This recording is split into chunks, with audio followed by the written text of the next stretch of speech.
Hello and welcome to this episode of The Rest is Entertainment Questions and Answers Edition. I'm Marina Hyde. And I'm Richard Osman. Hello, Marina. Hello, Richard. How are you? Very well. Lots of questions to get through today from our wonderful listeners and viewers.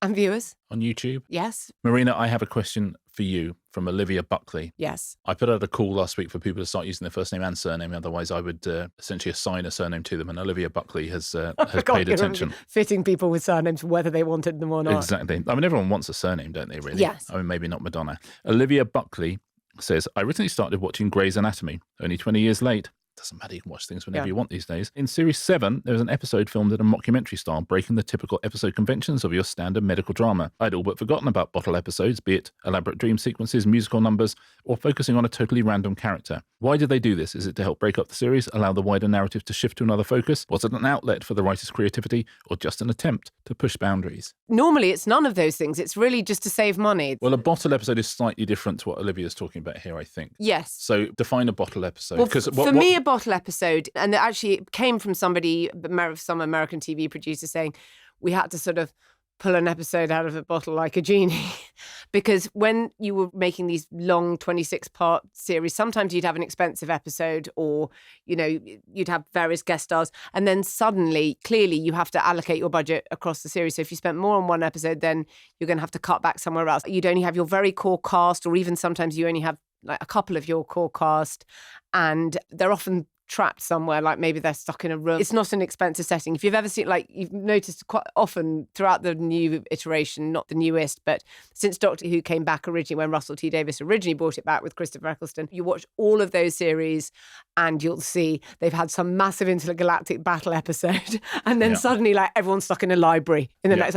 Now, that's not to denigrate those type of episodes at all. And it's that's the beauty of them, as long as you have one every now and again. Well, that's what people always say. And how many people will say that necessity is the mother of invention and that great stuff comes from these. It's always a budgetary restriction that has forced doing something like that so that you have money for elsewhere. It's really interesting. Recently, just because I love the episode and I haven't seen it for so long, I thought, I must watch Pine Barrens, which is that amazing episode of The Sopranos where Christopher and Paulie are lost in the sort of snow in the forest. And you think that that's the whole episode. It's really weird. In my memory, it's almost become a sort of bottle episode. And actually, when I went back, I was like, God, it's not that much of, it's not as much of the episode as I remember. You know, you see Tony and Carmela, you see all this other stuff happening, but it's so overwhelming, that idea of those two characters. You hadn't seen them necessarily in that configuration. And then obviously they were completely out of their comfort zone.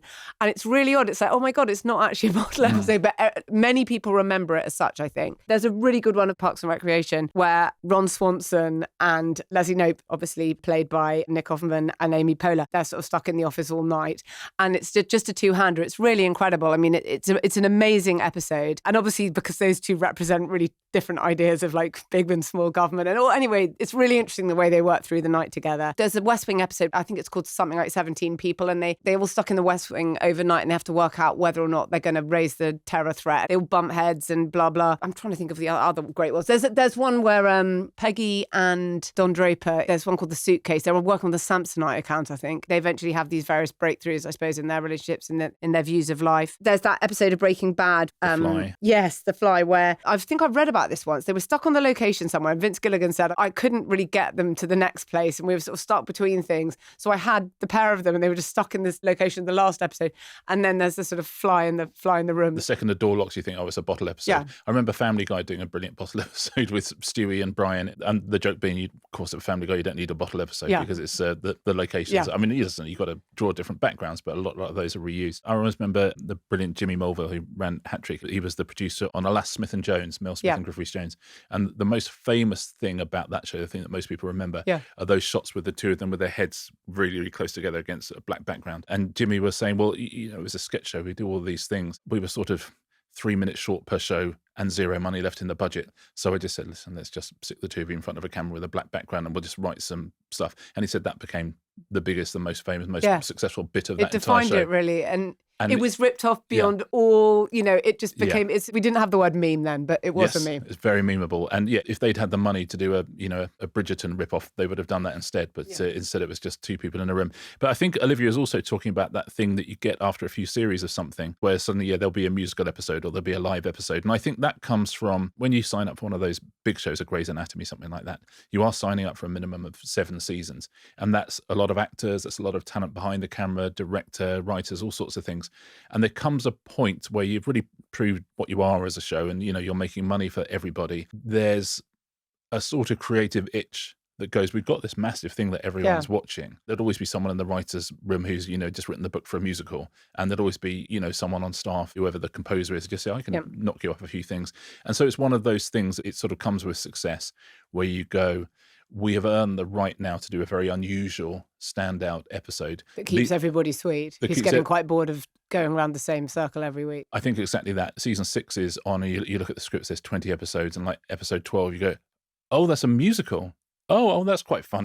So it just it just gives everybody a little bit of a boost. They're all going up to someone's cabin in the woods. Yeah. The woodside cabin gets a lot of use. That happens an awful lot. Guys, I just won a competition and the prize is the use of a cabin. And everyone's like, okay. My uncle has a cabin. Yes. That's something you don't get on British TV, where people go, guys, just come out to my lakeside cabin. Because everyone go, what? What do you mean you're lakeside? What on earth are you talking about? Caravans, though, are a fixture. Yeah, they are. Caravans in real and what have you. But that's absolutely just a thing of, well, firstly, keeping the talent sweet. But secondly, people can get bored of a show. People can get bored of the same thing and of formula, and occasionally just dropping in something different can be refreshing. That's why Have I Got News for You is still such a huge hit. Funnily enough, having a different host every week is the thing that absolutely has kept that show, so current and so high up in the ratings as well. A little bit of novelty every now and again keeps everybody sweet. You could not fit a better surname here, because Maya Sharon, nice. Hello, yeah, says, why do pop songs have so many writers? Am I right to be skeptical on every person having helped out? I mean, in the 60s, there were teams of writers, Holland, Dozier Holland, and all those groups, and, they would write together and, they put music out for, so say, a Motown song, Holland, Dozier Holland would write that. So it's 3 writers.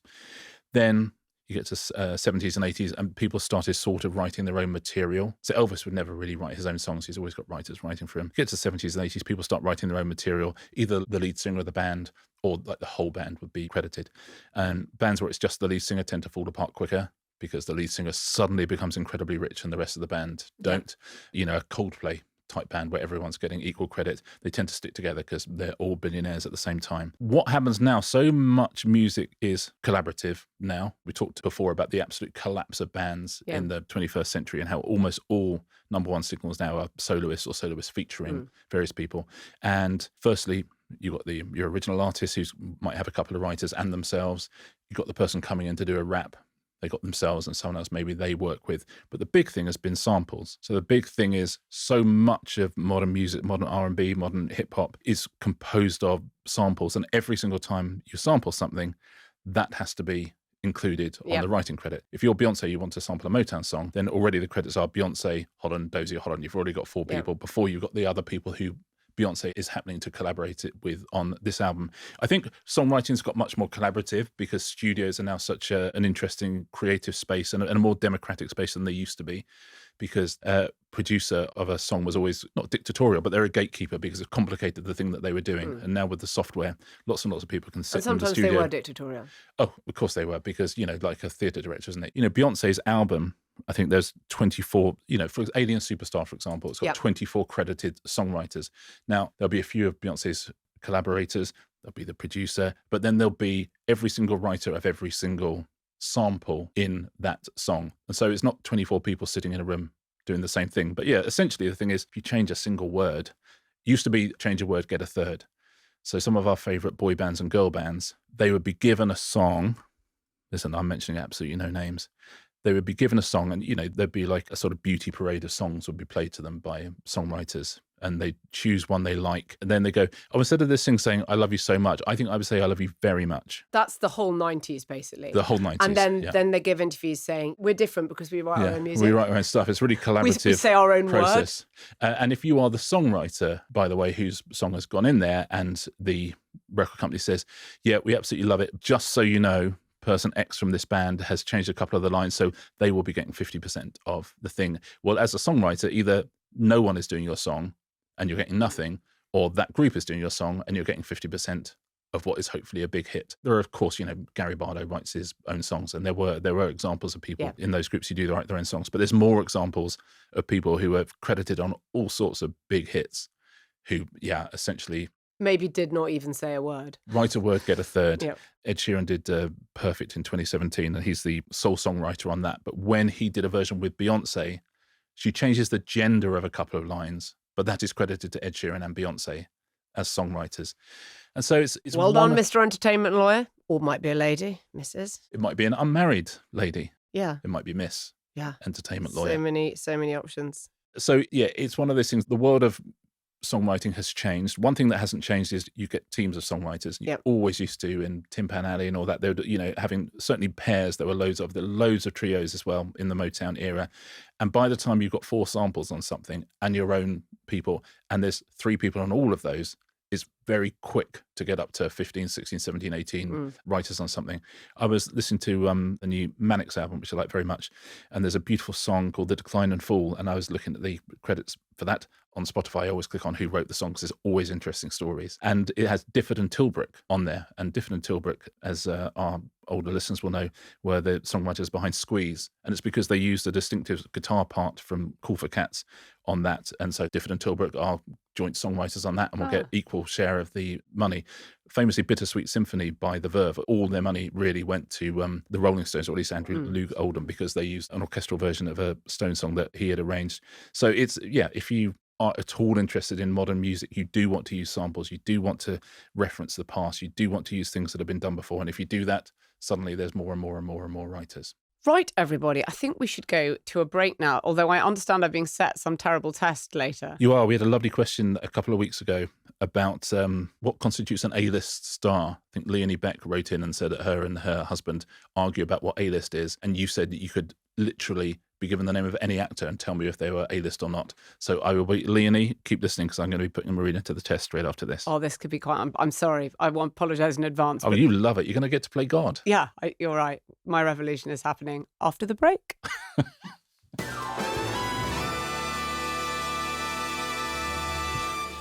This episode is brought to you by Sky, where you can watch the highly anticipated second season of the award-winning The Last of Us. Richard, I am very excited that The Last of Us is back on our screens. I watched the entire first series. It was emotional. It was bleak. It was brilliant TV.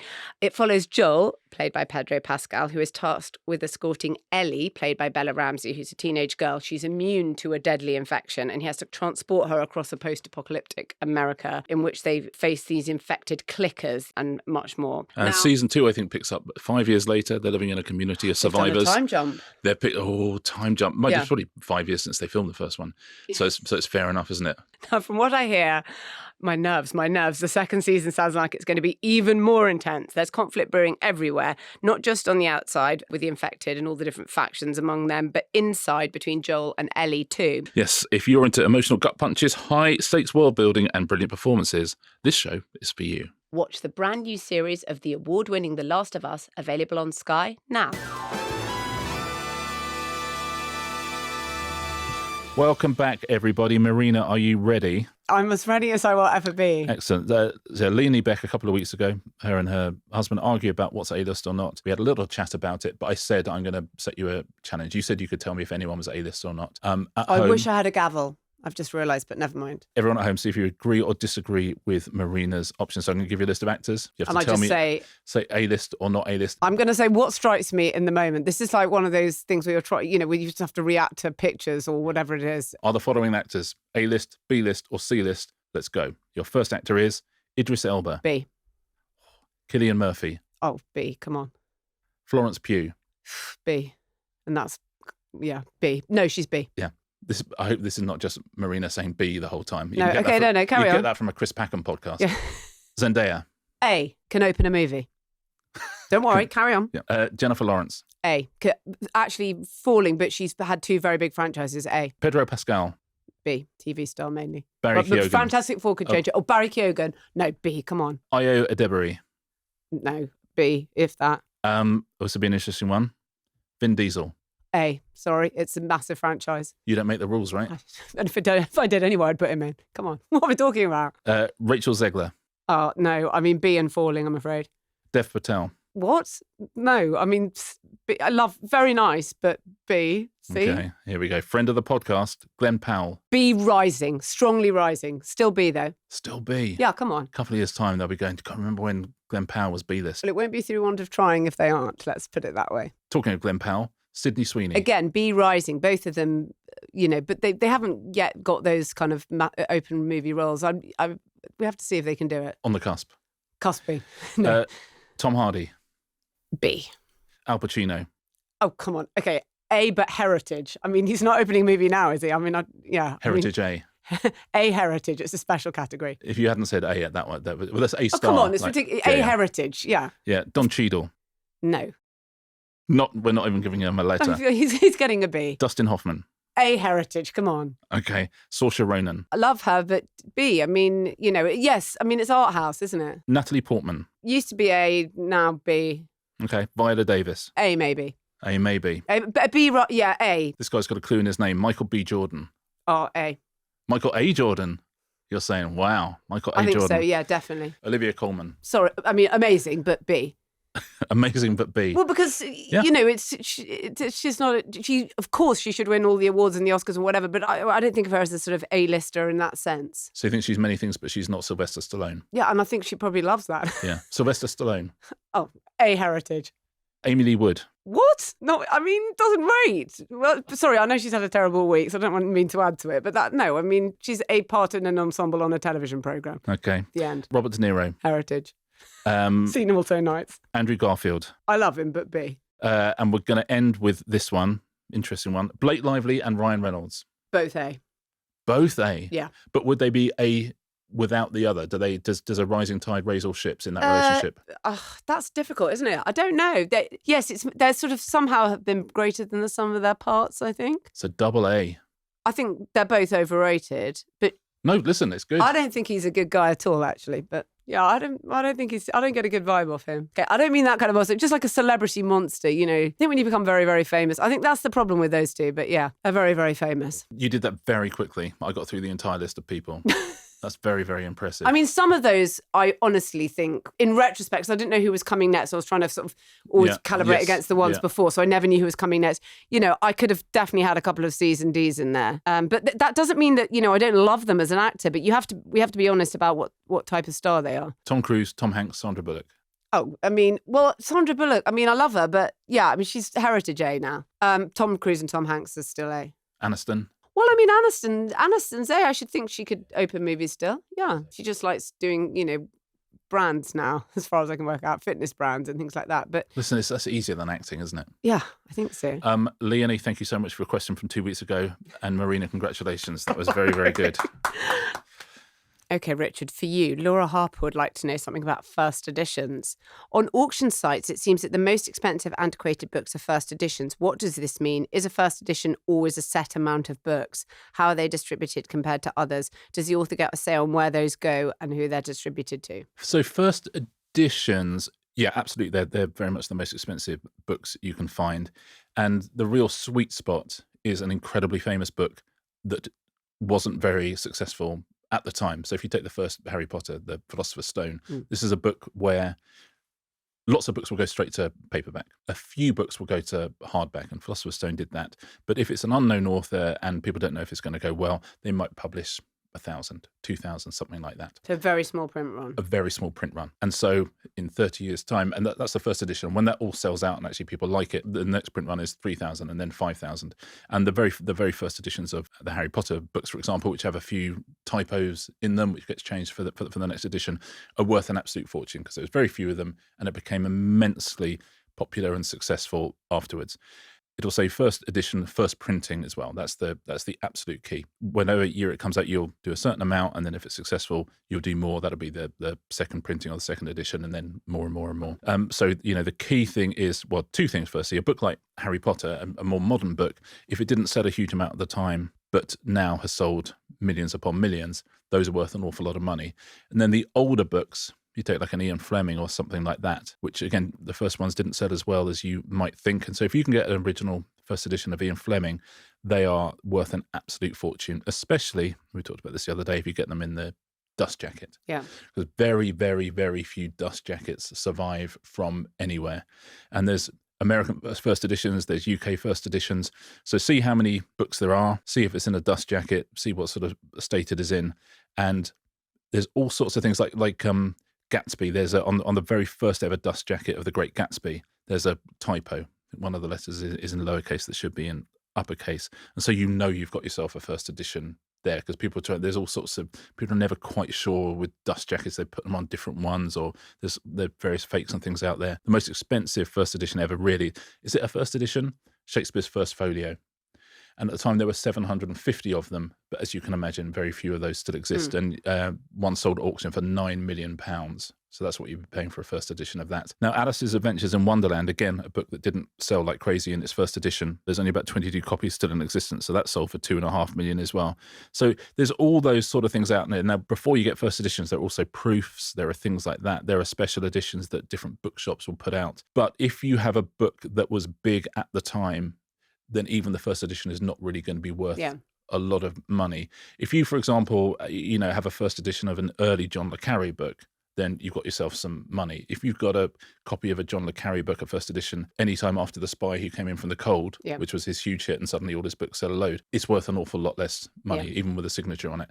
So you want to get those authors who are huge now, but who had the first couple of books were not huge, and you can make an absolute bomb. Goldsborough Books in London do special one-off limited editions, first editions of lots of books, and there's a club you can join where you get sent them. Those are the sorts of things that if you wanted to collect books for any other reason other than just reading them, if you did think, well, maybe this would be an investment, it's collecting those one-off first editions. But collecting first editions of books that are going to be number one in the hardback chart, absolutely no point doing it. It's collecting those very unusual one-offs and, authors that are going to be famous. That's the key. So like with art, it's, if there's an author that you love and you think that everyone's going to love them in 10 years' time, then buy the earliest edition of whatever book you can find by them. I have a first edition of T.S. Eliot's Four Quartets, and they were given to me by my grandmother, because she had them from the first time around. And so I love it. And it's also a poem I absolutely, completely love. So I think I find that really, really special. But I read those all the time. Yeah, Ingrid got me as a present an American first edition of my favourite book ever, A Month in the Country. As well. And again, it's not one of those ones, but it's such a special, lovely, beautiful thing to have. Yeah, because it's in the original cover. Because we both love those things. Exactly. Yes, I'm not someone who would be motivated to collect in that way, but I really love that this is kind of, there's something very evocative about just this kind of these little paper pamphlets, because they're very short. And it's the thing that came out at the time. And also, if you do have books, keep them in a good condition, because there's vanishingly few books from the 20s, 30s that are in a good condition. So, in 100 years' time, if you've got books that are in good condition, then your great-great-great-grandchildren, not to quote Year 3000 by Busted, might make a lot of money from them. I can imagine you going into a small sort of chilled room with the white gloves to read A Month in the Country. Oh, I don't read them. Oh, you don't? I don't read my... Oh, my goodness. Yeah, no, don't be silly. I think that concludes us for today. But if you're a member of our club, which you can sign up to at therestersentertainment.com. We are back with the second part of our malarial, was about the only thing that doesn't hit the production, our kind of lunatic recounting of the disastrous shoot of The Island of Dr. Moreau. I loved part one. I'm very much looking forward to part two. But if you're not, we will, as always, see you next Tuesday. Because we love you too. See you next Tuesday.